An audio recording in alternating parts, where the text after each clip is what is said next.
Ici, nous parlons de la paix durable à l'est du Congo et le développement socio-économique, disons, après toutes ces guerres. Nous nous sommes dit qu'il fallait éviter la confusion qui existe entre la sécurité, la défense et la paix. C'est-à-dire, ici, nous sommes appelés à lier la paix à la sécurité ou la sécurité à la paix.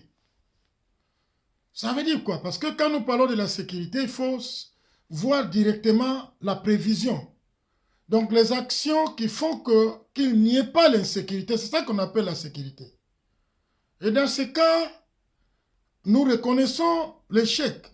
Parce qu'il n'y avait pas la sécurité. La sécurité a failli, sinon on ne devrait pas laisser passer les ADF Nalou s'installer.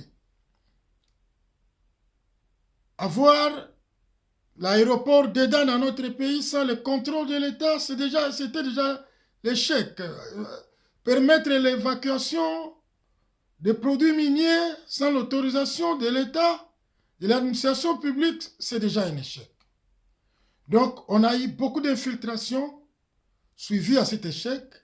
Et maintenant, il faut voir l'action de la défense. La défense, c'est une réussite parce que la défense neutralise déjà, récupère tout ce qu'on a pu avoir et il faut enregistrer dans ces effets, dans ces actes, la fuite. Parce que quand on neutralise, il y a ceux qui prennent fuite.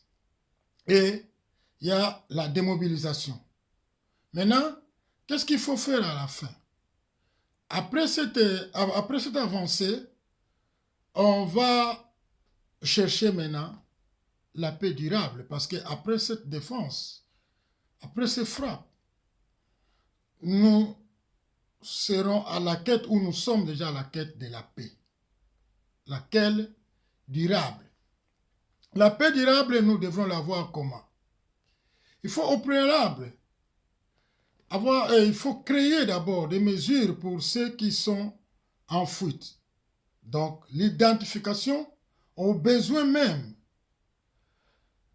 faire en sorte que, après la guerre, que l'entrée dans cette zone, donc à l'est où on avait connu la guerre, soit conditionnée parfois par un document, par une feuille de route. Donc, il faut l'identification rapidement de ceux qui seront dedans, afin que ceux qui sont en fuite n'y reviennent plus. Ou quand ils reviennent, qu'ils soient repérés tôt.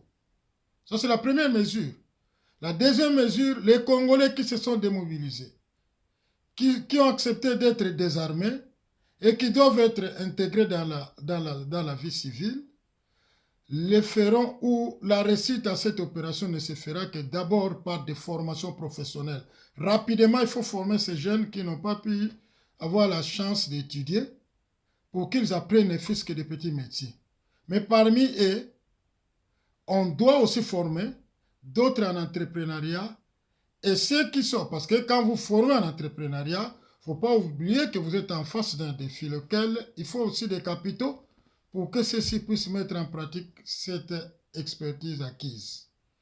Et quand cela crée un problème, c'est là où il faut recourir à la gestion des ONG.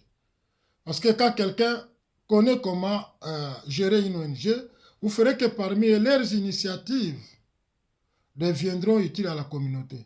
Parce que l'ONG en soi, c'est une entreprise, mais elle peut se gérer avec ou sans capitaux. Mais l'autre profit, c'est quoi? Quand les gens ont ce genre de ONG, sont à la tête de ces ONG, les ONG sont contrôlées par l'administration publique. Et vous verrez que c'est désormais ces gens qui étaient hier dangereux deviendront importants à la communauté parce qu'ils vont travailler en intelligence commune avec l'administration publique qui aura toutes les compétences pour pouvoir non seulement les surveiller, mais aussi à les orienter pour devenir utiles pour la communauté. Donc ça, c'est la première réponse.